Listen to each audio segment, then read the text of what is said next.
السلام عليكم، يعني اهلا بيكم بفيديو جديد. يعني بقالنا كتير في فكرة يعني تقريبا يعني بقالنا فترة من ساعة الامتحانات وكده. الواحد كان بقى ايه فكرة ان انت تصحى بدري، دي كانت فكرة يعني صعبة، بس الحمد لله يعني الواحد يعني لسه مصلي الفجر. الساعة دلوقتي تقريبا يعني داخلة في بالظبط الساعة 5 5 الفجر. فالمهم يعني في كتاب انا نزلته، هو كتاب يعني بقراه على التابلت، لان يعني لما بحب مثلا اقرا حاجه الكترونيه كده او معيش مثلا الكتاب، بحاول بقى ايه فكره ان انا اقراه على التابلت. نستفاد بقى من التابلت في الحته دي. فيعني الواحد بقاله كتير فكرة ان انت تصحى بدري دي كانت صعبة بالنسبة له، وتيجي يعني سبحان الله هي بتيجي بص لوحدها كده. يعني الواحد بقاله كتير عايز يصحى وعايز بقى يعني يحاول بقى، بتلاقي نفسك يومك بيبقى كبير، اليوم بيبقى بالنسبة لك بيومين. واولا اصلا يعني الوقت بتاع الصبح ده سبحان الله بيبقى فيه بركة، بتحس ان انت بتقدر تنجز حاجات كتير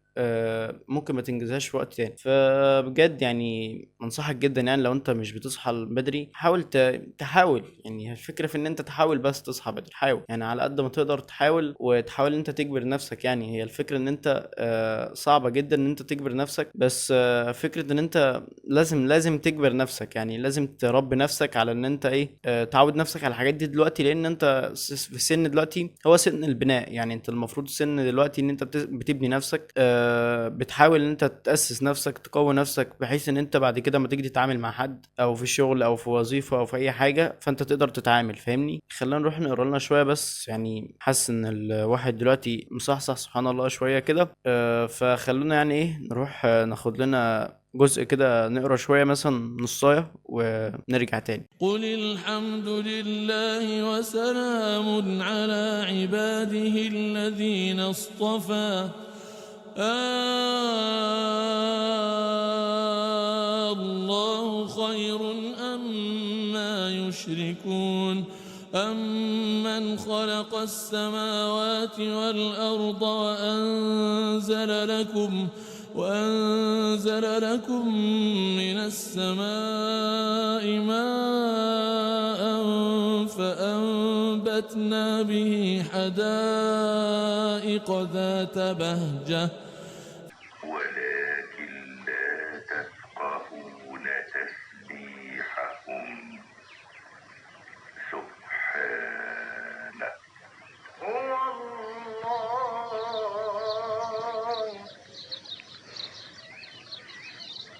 رب الوجود،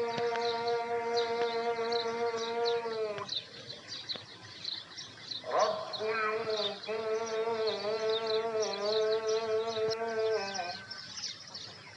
رب الوجود،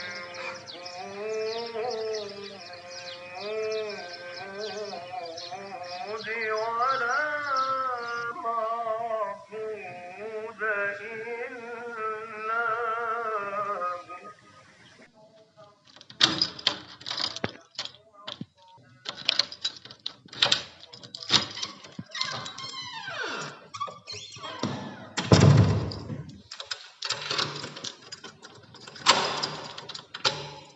يمكن بس شوية هوا يعني بتوع الصبح، النسمة دي حرفيا بيفك الواحد جدا، وبيخليكوا ان انت اصلا يعني تبقى فايق كده شوية. سبحان الله لما انت مثلا بتطلع بتلاقي بقى العصافير كده، وصوت صوت الوقت بقى بتبقى راحة كده بجد والله يعني. أنت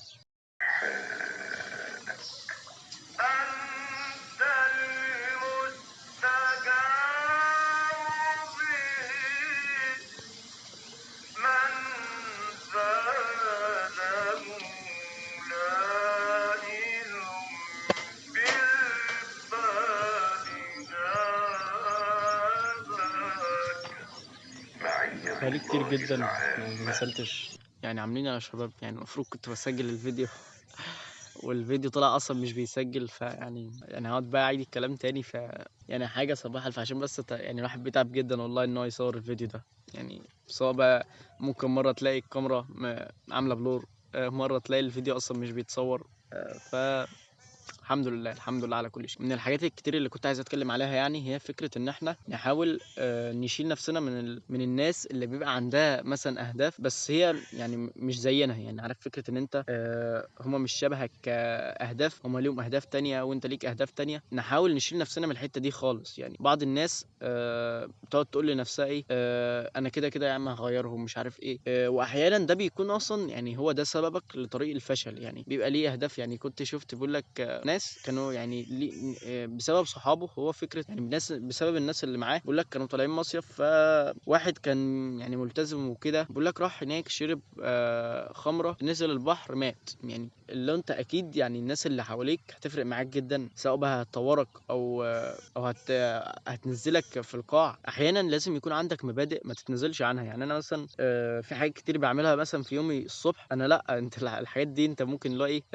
تبقى عارف اللي هي اسطمبه كل يوم انت بتعملها. يعني مثلا ان انا اشغل الراديو جنبي، ان انا بقى اقعد مثلا. الفكره دي ممكن تكون بعملها كل يوم بس عمرك ما تزهق منها. يعني لو جيت تتخيل نفسك حاجات كتير انت كل يوم بتمر بيها بتفرق جدا معاه. وكنت قرأت يعني حتة كده لابن الجوزي بيقول لك ان الخوف كالصوت يضرب المتآني. يعني من الحاجات اللي لسه قراها بقالي شوية هي فكرة ان انت بعض الناس بتلاقي يعني معظمنا بتلاقينا عندنا كسل. الواحد يعني من بعد بقى زنقة الامتحانات كده فكان طالع ومش قادر يعمل حاجة يعني حرفيا انت خلاص. فجالي فكرة كده يعني طب انت ليه مثلا بتيجي في اوقات الامتحانات انت بتقعد تشتغل بتبذل اقصى طاقة عندك ومش عارف ايه، طب وبعدين بتعمل ايه؟ بتيجي تلاقي نفسك عامل زي ايه؟ فكره ان انت بتيجي في يوم مثلا ودي يعني يعتبر المشكله اللي معظمنا بيقابلها، هي فكره ان انت ممكن تيجي في يوم تعمل جزء كبير جدا جدا جدا وتيجي في يوم تاني ما تعملش اي حاجه خالص. وده يعني بص ده تاثيره ان هو حرفيا بيخليك بقى ايه،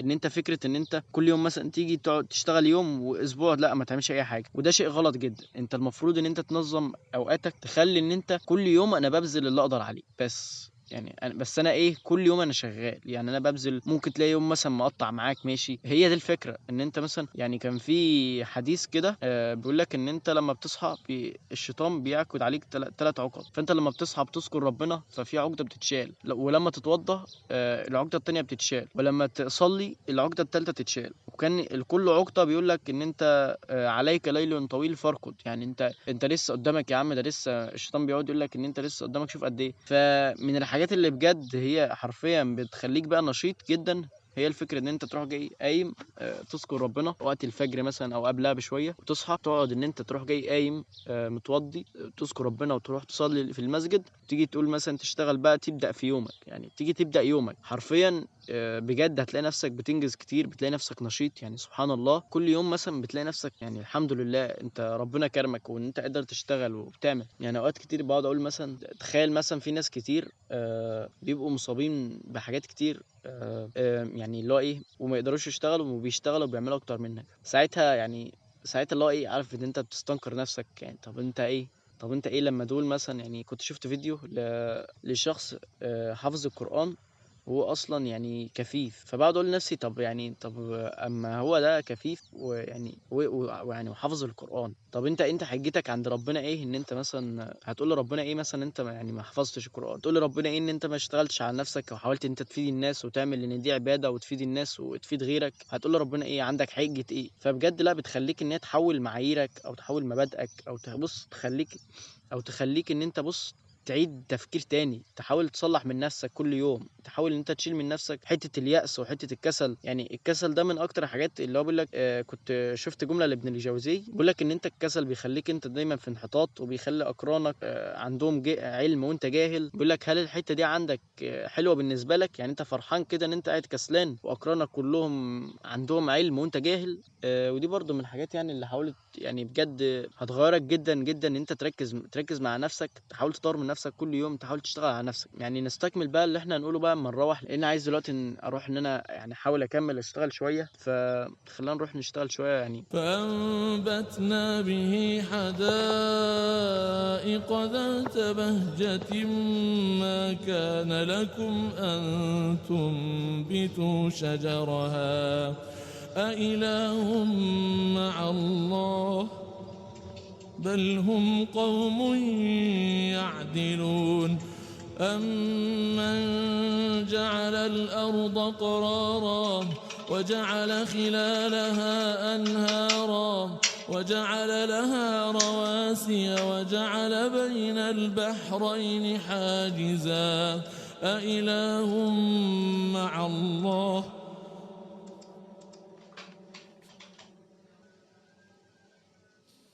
بل أكثرهم لا يعلمون أمن يجيب المضطر إذا دعاه أمن يجيب المضطر إذا دعاه ويكشف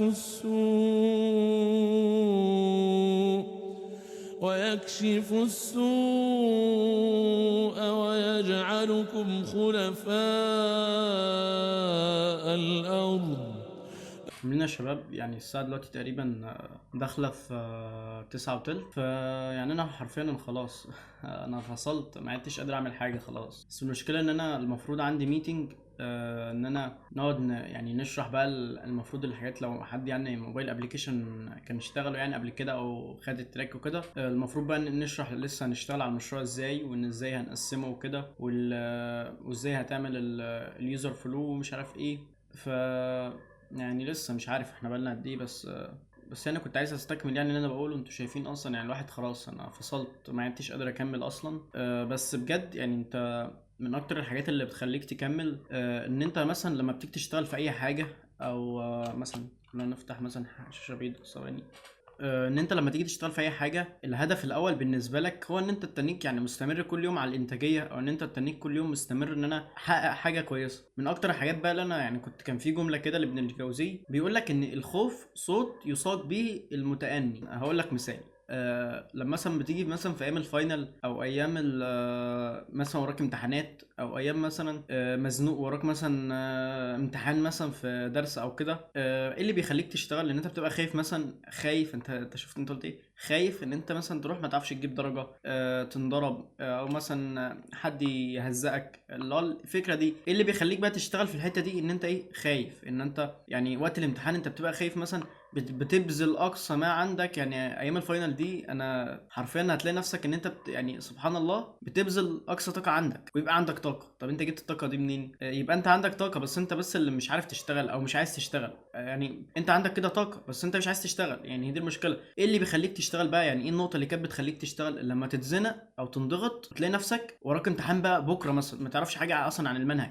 في الاول انت خايف مثلا لحد يكلمك في الامتحان، لا تدخل الامتحان ما تعرفش تحل، لما فاهم الفكره. فايه اللي بيخليك ان انت دافع او يديك دافع ان انت تشتغل؟ هو فكره ان انت خايف من الحاجات. بقى انا عايزك ان انت تشتغل على نفسك على طول، عشان ما تبقاش في نفس الفكره دي. يعني انت تحاول كل يوم تشتغل تطور نفسك جزء. يعني من الحاجات اللي بشوفها ناس كتير في مجالنا بتلاقيهم حرفيا متخرجين ومش لاقيين شغل. يعني بص، هو في الاول وفي الاخر ده توفيق من ربنا، بس اوقات كتير بتلاقي ان ده كسل منهم. يعني ده كسل، يعني هو اصلا كسلان، هو مش عايز يعمل اي حاجه. انا خلاص هو عنده طموح، يعني هو عنده طموح جدا. يعني هو بص، لو قلت له انت عايز ايه هتلاقيه بيقول لك طموح محدش قالها لك قبل كده. بس فين الفعل؟ يعني هي المشكله عندنا ان احنا بنبقى عايزين الحاجه من غير ثمن. يعني انا مثلا عايز اشتغل او عايز اجي لي وظيفه كويسه او دخل مادي كويس، من غير ما اعمل حاجه، من غير ما ابذل مجهود، من غير ما اواجه صعوبات، من غير ما اقع واغلط واتعلم، من غير كل ده. ويعني انت لو جيت تشوف في الحياه العمليه مفيش الكلام ده. لازم ان انت يعني هتتعب وهيقابلك صعوبات كتير وهتعاني في حاجات كتيره بس عشان تشتغل. يعني هي الفكره في كده. من الحته برضو اللي انا قريتها في كتاب الحرب على الكسل، هي فكره ان انت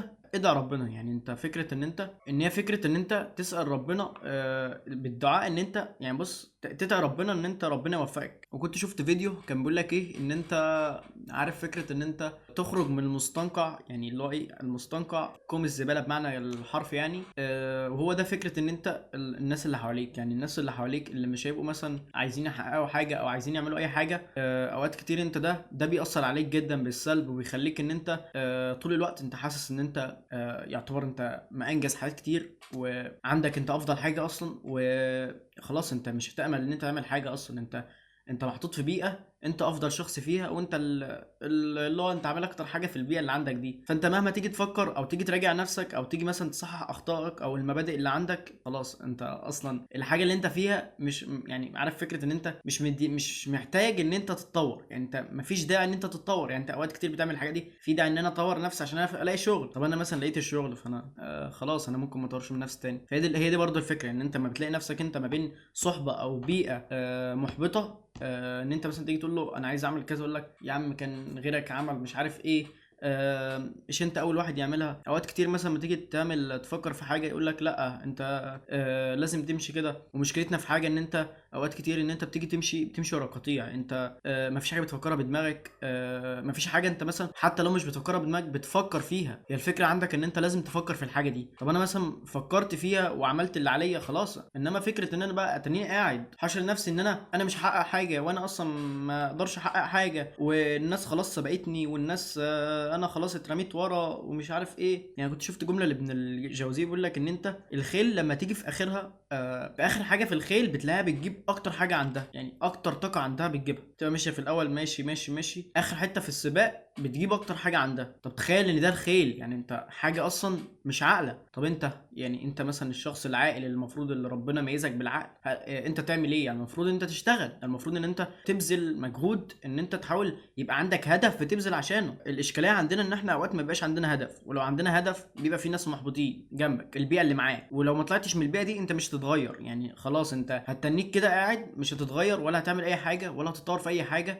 ومشكلتنا في حاجه كمان ان انت اوقات كتير بيبقى قله توفيق ليك بسبب ان انت بتكره الخير لغيرك. ودي حاجه بجد ان انت يعني حاول تغير طبعك فيها. المشكله دي بتاثر عليك جدا وبتخليك ان انت بص مهما انت كنت ايه بتلاقي نفسك طب انا ليه؟ يعني طب يا عم حد نجح ليه مثلا ما تخشش تعلق له كويس تعليق كويس، او اللي هو فكره ايه ان انت عندك حاجه كويسه قولها، ما عندكاش تسكت. يعني الصمت ده حاجه كويسه جدا طالما انت يعني عشان ما تعملش حاجه او تعمل ذنب فانت اصمت. يعني كان في حديث بيقول لك من صمت نجا، اللي هو الحديث المعروف بتاع اللي هم كان الرسول عليه افضل الصلاه والسلام الحديث بتاع يا معاذ ايكب اللي هو ايه ايكب الناس على وجوههم اللي هو ايه يعني في النار الا حصائد السنتهم. فخلي لسانك ده امسك لسانك، يعني قبل ما تطلع الكلمه، قبل ما الحاجه اللي انت هتتكلم فيها تقولها اعرف انت بتقول ايه. يعني مش لازم تبقى اللي هو ايه ارمي الكلمه وخلاص، لا انت اعرف الكلمه دي لو انا قلتها اعمل ايه. فكر قبل ما تطلع الكلمه، قبل مثلا ما تتكلم مع حد فكر يعني 10 ثواني مثلا في دماغك الحاجه دي انا اطلعها لو انا قلتها هتبقى ايه؟ تبقى كويسه ولا هتجيب لي مثلا او هتخليني الشخص اللي قدامي يكرهني او يخليني مثلا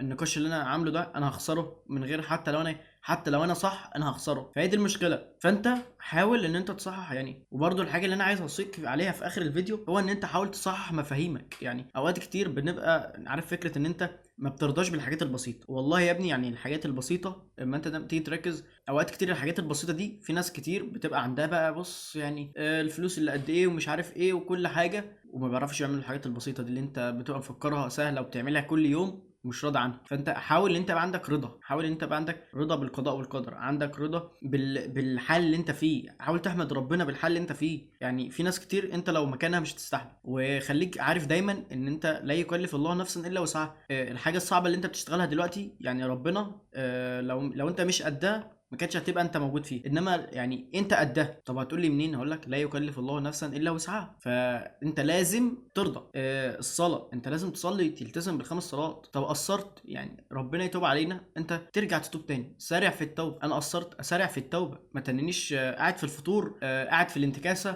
قاعد ما مش عايز اطور من نفسي، مش عايز اقوم ارجع لربنا تاني. ومن الحاجات الجميله يعني اللي حابب اوصيك بيها هي فكره ان انت يعني تحاول تقرا كتب. يمكن في ناس كتير ما بتكونش بتقرا بس بجد يعني بجد القراءه اولا النطق بتاعك او الكلام اللي انت بتتكلمه هي هتحسنه جدا جدا، هتخليه او لغه يعني بص هتظبط لك اللغه العربيه هتخليها كويسه غير الكلام الناقص وكده. زائد ان هي هتخلي الكلام بتاعك يعني مثقف شويه، اللي هو ايه في كلام كتير تقعد تقوله مثلا ميبقاش ليه معنى قد كده، لا هتبقى يعني حاجه كويسه جدا. فبس كده يعني تقريبا العشاء هتأذن، فالمفروض اروح اصلي العشاء وان شاء الله يعني.